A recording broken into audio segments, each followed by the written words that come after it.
The biggest myth is that you have to know the outcome. What is my next right step? We as humans overcomplicate things. Hi, I'm Claude.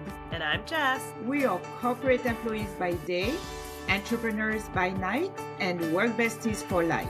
Join us as we explore how work besties lift each other up, laugh through the chaos, and thrive together in every industry. Work besties!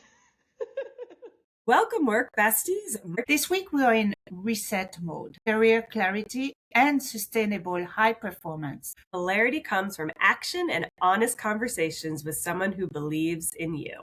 And that's why we're so excited to have David here. Welcome, David. People call you the clarity guy. What happened in your journey to earn you that name? That's a good question, and thank you for having me. How did I get that name? I've been obsessed with human potential, and that's come from being raised in a traumatic background. My upbringing was traumatic. I grew up in the projects of Fort Lauderdale, Florida, and seeing my parents, who are two Haitian immigrants, have all these aspirations, but they were stuck in a mindset, in a system that continued to allow them to do the same things that didn't yield the results and the intentions that they had. So I've been on this journey for the last decade of what gets people to move from where they are and where they want to be. And I call it now the clarity gap. And is not knowing that next right step, because we have all of the amazing aspiration, dreams, goals, and we're like, oh my goodness, I want to accomplish these things. But we get so overwhelmed with the vastness of it, in that we just don't know our next right step. So as a clarity guy, people often leave conversations with me like, I got more clarity. And I'm like, interesting you say that, So that's where the name came about. That people leave feeling like they have this aha moment. Well, that has got to be one of the nicest compliments ever, to have someone say that to you. For your journey to get to be the clarity guy, can you give us a background on how you started to really recognize that? It was the summer of 2016 when my mother was transitioning from colon cancer, and she was passing away. And I was hurt, and I was distraught, and I was like, okay, like, what am I here to do?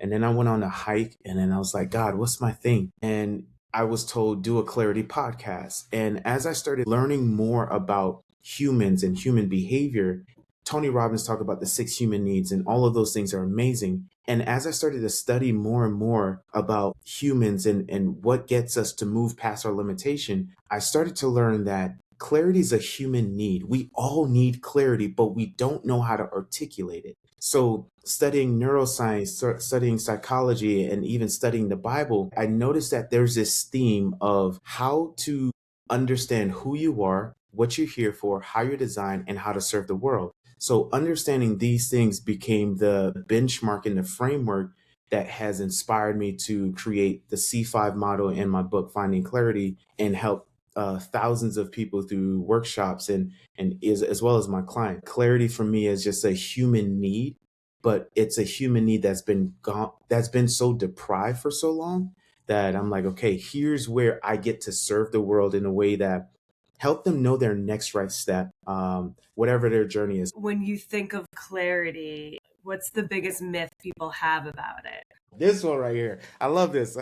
I remember there's this troller on Instagram. It was like, you don't need clarity to execute. And I was like, try going on a road trip and not know where you're going. See how much gas you burn and where you end up, right? But the biggest myth is that you have to know the outcome.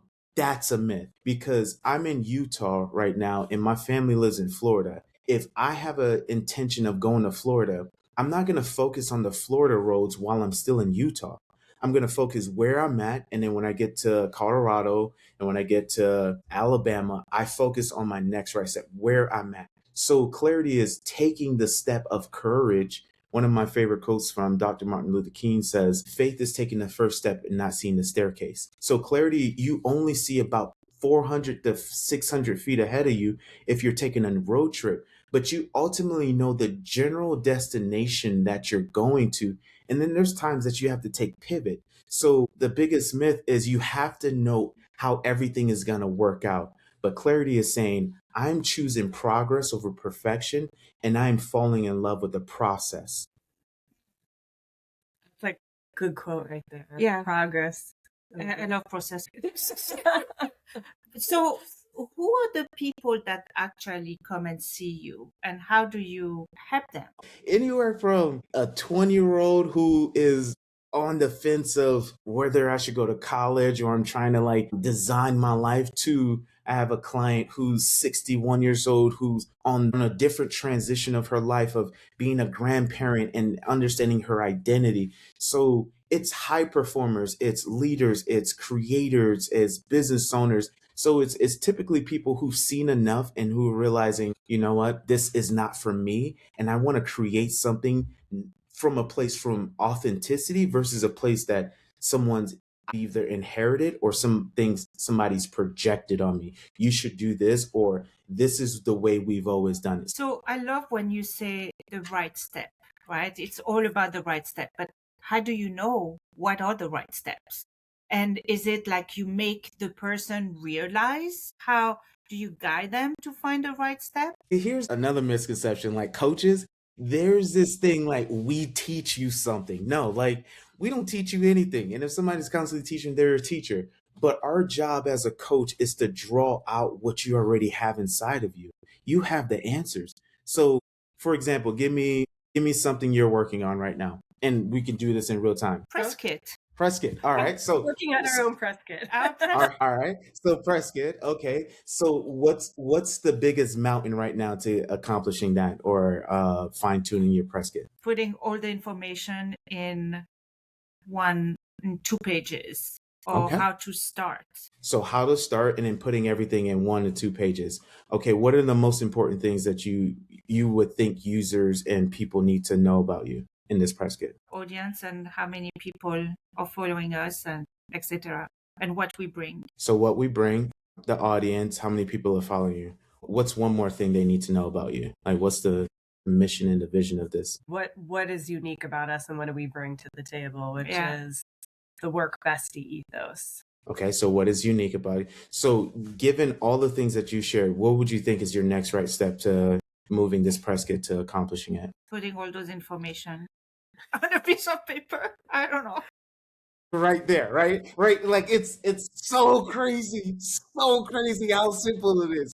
Like, and it's the fact that you verbalized it, you had permission to be in a safe space to explore it. And Yeah. then as you processed it, you started realizing there's noise and then there's signal. There's things that are important, there's things that are Yeah. unimportant. And my role in coming alongside of people is saying, that's not important, or it may not be important right now, but let's focus on what's important. So the fact we did this in real time is literally your next right step. And then once you finish your press kit, what's the next thing you have to do? Send it. Right? Which We as So- humans overcomplicate things. Yes. I think too much. You do I think, think a too lot. much. Yes. You know what? I love that you just did that real time, because a part of me was thinking when you brought up those questions in the beginning of how you help people, I had a little bit of like, ooh, those are big questions that I don't know that I could articulate right away. But you've just kind of showcased, truncate it, bring it down to little parts and then walk through it. And That's- I like what you said at the beginning. It's like real life example, right? The thing about it, and thank you for that feedback, the goal of a friend or a coach or an advisor is to come alongside of taking that same pattern formula that you just did and apply it to something else. So now, if you have a big decision, you're moving homes or moving places that you live, let me do my research and what is the next thing I have to do, right? Or you're deciding what type of tool you're going to incorporate it in your podcast ether, right? So it's literally those same things, but we as humans, we make the simple complicated because there's a form of control, and it's like this weird disbelief, like it can't be this simple. Yes, Right. it can. One of the reasons we were so interested in having you on this, and particularly for this month, we have a number of our work bestie community who have come to us that are in a high level position. They're quite successful, but they no longer have joy in it. And they're thinking about pivoting, but they don't know how. And I know this is not an easy one size fits all, and there's no one step that everybody can do to move next. From your perspective, what are some ideas they can think of or ways they can test the water if they do want to pivot? That's a really good question. You said it so eloquently. You said it is not a one size fit all. And that is the gospel right there. Here's what I've noticed a pattern in humans. Mm-hmm. Stress is not the absence of the things that we have in our life, the accumulation of things, but it's the lack of things that actually brings us joy. And then here's the second thing I learned about humans is we avoid pain and we seek pleasure. So if the current role that these individuals are in, especially in their career, if it's creating some form of pain psychologically, emotionally, hopefully not physically, Mm-hmm. the natural knee-jerk reaction is to run away from it. So if a relationship is hard, we're gonna find a way to be like, oh, I deserve better. And like I need to increase my standards. Relationships should not be this hard. Yes. But it's so the real question is first starting to do that reflection of like what is painful in this position and identifying that pain and then saying what can I change about this pain, like whether I change role or I change department or I have a conversation that is difficult. And then it's like, okay, if I can't change anything about this, I have no agency in this space. How can I change my attitude while I'm here? Because every role is going to present a difficulty, a challenge, and an adversity. But if our mindset is still the same, when this is hard, I want to leave, then we're creating a mindset of be transparent. We're running away when things are hard versus facing things, practicing courage. So if I can't change the space that I'm in, all right, I have no agency. And if the changing my mindset is too much of a burden, then and only then, how can I position myself to do the work well, leave well, and then find an ecosystem? Because we often look for roles and titles, and we have this outcome based. When I hit this role, if I make the X amount of money, I'm gonna feel fulfilled. And that's why, like you said, a lot of people are experiencing the burnout and the lack of joy because our focus is wrong. And that's why there's this thing on my hat. Our focus is wrong because we're looking, if I hit this title and I make this income and I have this status, then I'm going to feel significant.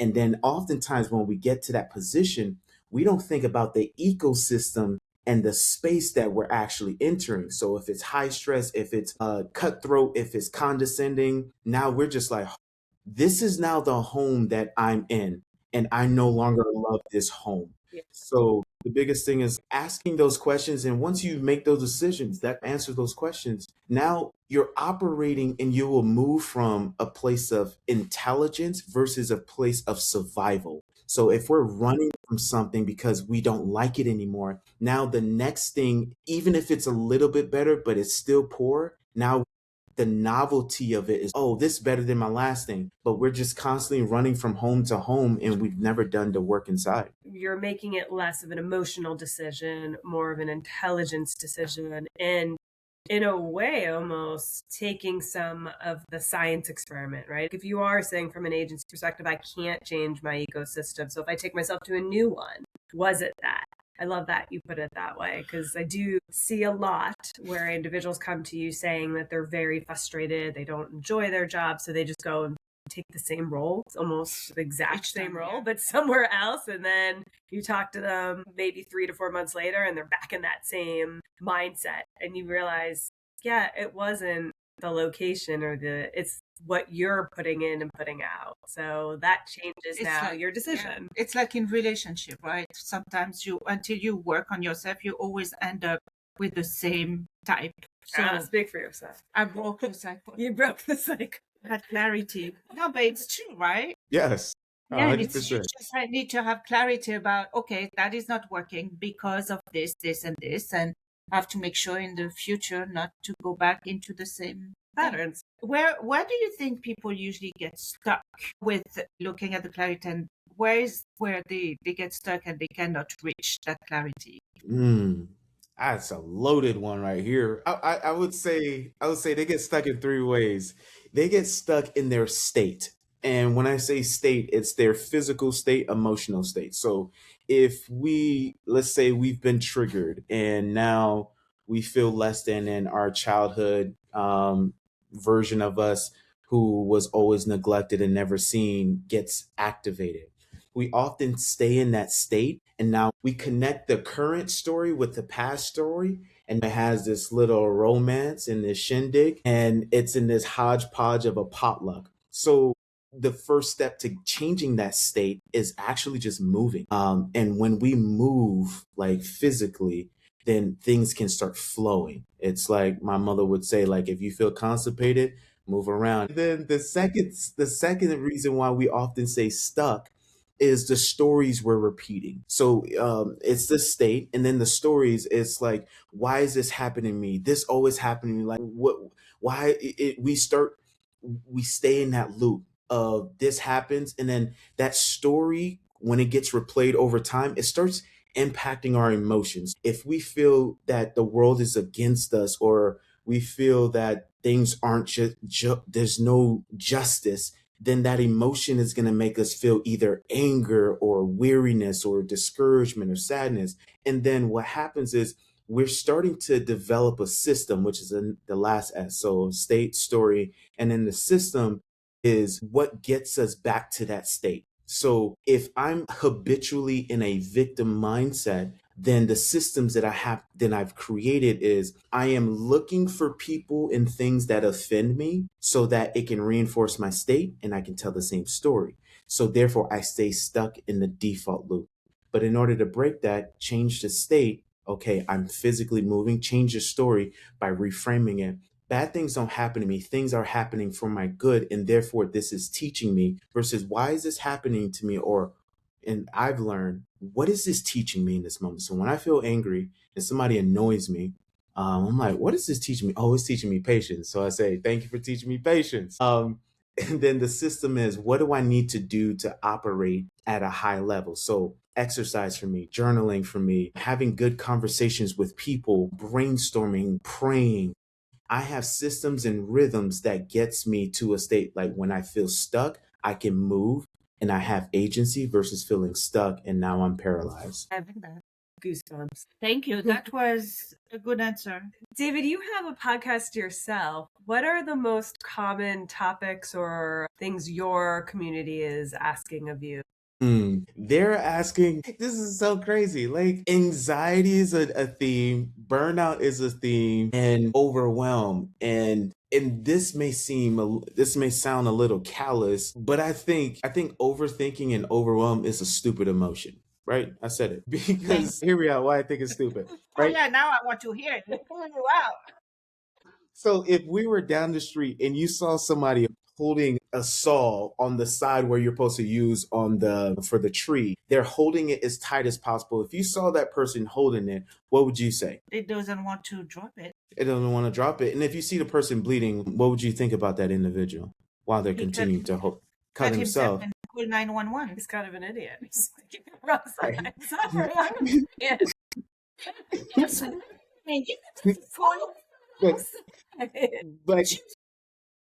But he's holding it, right?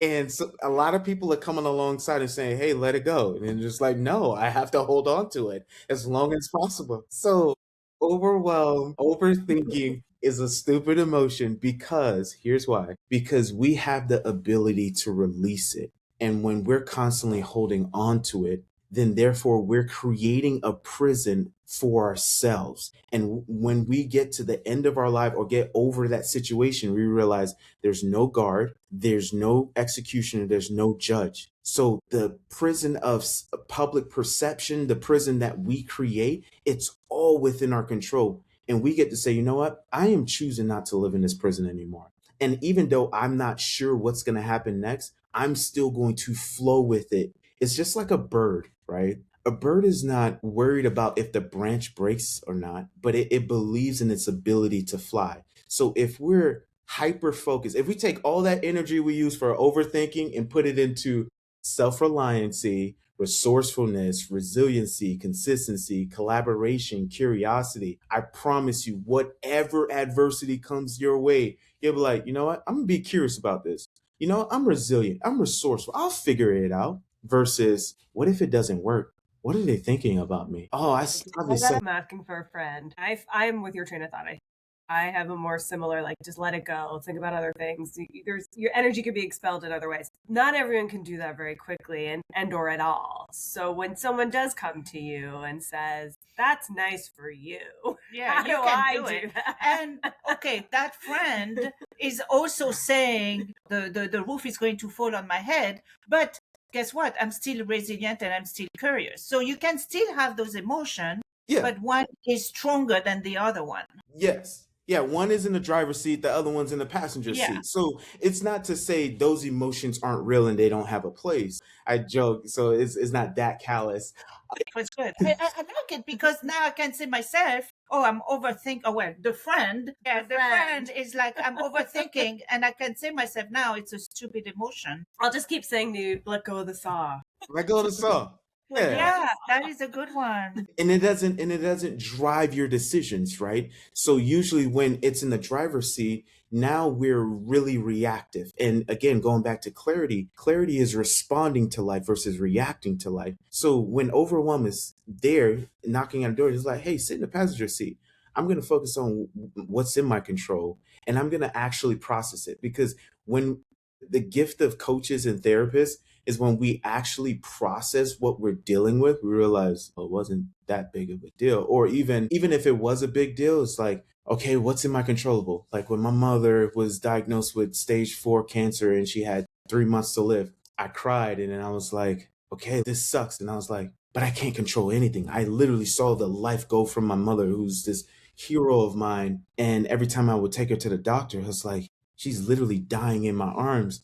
Now, I can't control whether she lives or dies, but I can control the time that I have with her. So when I was with her, we were just laughing. I'm making jokes. So I was like, Mom, you stink. Did you put deodorant on? And she's like, that's rude. And I was like, you remember you used to tell me that as a kid, right? So it's just like, Back. it, and it becomes these memories of, yes, she's passed on. And when I even read her eulogy, as I'm crying, I'm thinking about the things that I could control. It's the conversations. Hey, Mom, tell me your story. I know you don't have a lot of time. Versus focusing on what's out of my control, like a lot of my siblings who struggled with her death, was just like, she's going, she's dying. And they're constantly thinking about her death versus she's currently still here. Yeah. What do I do with that? That is a great That's so reminder of strong, it, and yeah. a really great example of living in the present is so critical and important. Thank you for sharing. And that. yeah, and I think that if you can even switch your mind for something so important, so emotional, so terrible, when someone like overthink for something so pitiful, you're like, you can put everything in context, right? Right. So maybe the reasons why you're holding onto the saw aren't so important. Exactly. No, it's not to practice invalidate it. We need to validate your feelings. Your feelings are real, but they're not fact. Oh, I know. Oh, yeah, they are real for sure. They are there. Let me tell you something. But they can be, like you say, and I like that, go on the passenger seat. Some of the things our work bestie community have come to us about are around like living in ambiguity. From that perspective, what would be the first step they should take if they're in a work situation that they feel like they don't know what is their due north? That's a really good question, and it's a very healthy thing to start processing and reflecting what's next for me, what's in store for me, because that clearly echoes the fact that they're high performers. Because someone who's complacent would typically be like, I'm just going to continue to show up and get paid what I get paid. When it comes to ambiguity, that's a unique emotion for everyone. So I want to hold space for that. When there's ambiguity, focusing on what is in my control. One of my favorite books by Stephen Covey, you talk about the sphere of influence, and there's things in our controllables and there's things out of our controllable. And when I played college football, our coaches would always tell us is we can only focus on our preparation, our execution, and our game day activities. When the score is the score, we can't control those things. So I believe a lot of anxiety and ambiguity become more prevalent when it's things that are out of our control to a point. So if someone is in that space of like, what is my next step career wise? I would present the question, what's the next right step? Have that person have a conversation with their leaders and created a blueprint of what that looks like, taking action versus taking inaction. And then if they have had that conversation and it's not the most colorful and rewarding, then they have the agency to say, now I can pivot to something else that aligns to where I'm at and where I want to go, making it practical. Most of us get on airplanes and we don't know how to fly a plane. True. It would just hopefully we get to our destination, right? So if we're able to practice that level of faith in the pilot, in the flight attendants, right? We place so much faith in all that it's going to work out. So what if we took that same level of mindset and say, you know what, I'm unsure, but I believe whatever is supposed to be is going to work out for me, and move into that possibility versus just staying in that state of reality of this is where I'm at. So I'm going to spiral and look at all of the negative things that could happen versus I'm going to sit in here and what if all the positive things happen? What would life look like? You made a comment on it for those that are listening and not watching about your hat. Can you describe your hat and what the symbol on it means? Yes, it is a compass and it's pointing north, and the compass always moves when you take your next right steps. I remember making a joke before my mother passed. She would use a compass to get around town, like in the car. I am not kidding you. I'm like, Real Mom, compass? a real compass that Real moves. And we lived in Fort Lauderdale. She was like, I'm going to Miami and I'm using a compass to get there. I was like, Mom, this is 2016. We got GPS.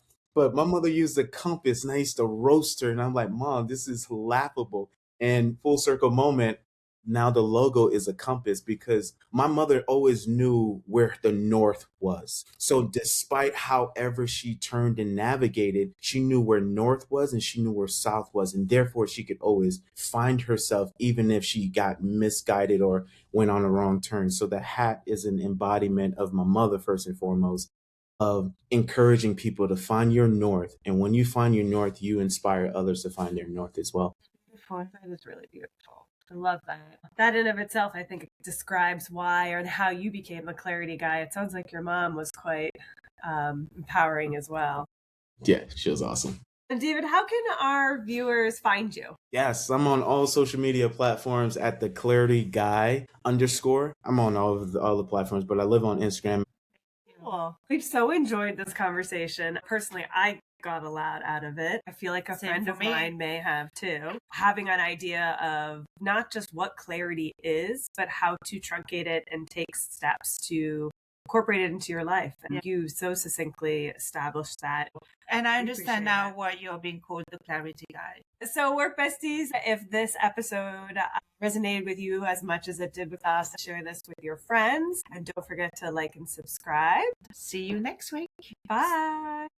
Thank you. Remember, whether you're swapping snacks in the break room, rescuing each other from endless meetings, or just sending that perfectly timed meme, having a work bestie is like having your own personal hype squad. So keep lifting each other up, laughing through the chaos, and of course, thriving. Until next time, stay positive, stay productive, and don't forget to keep supporting each other.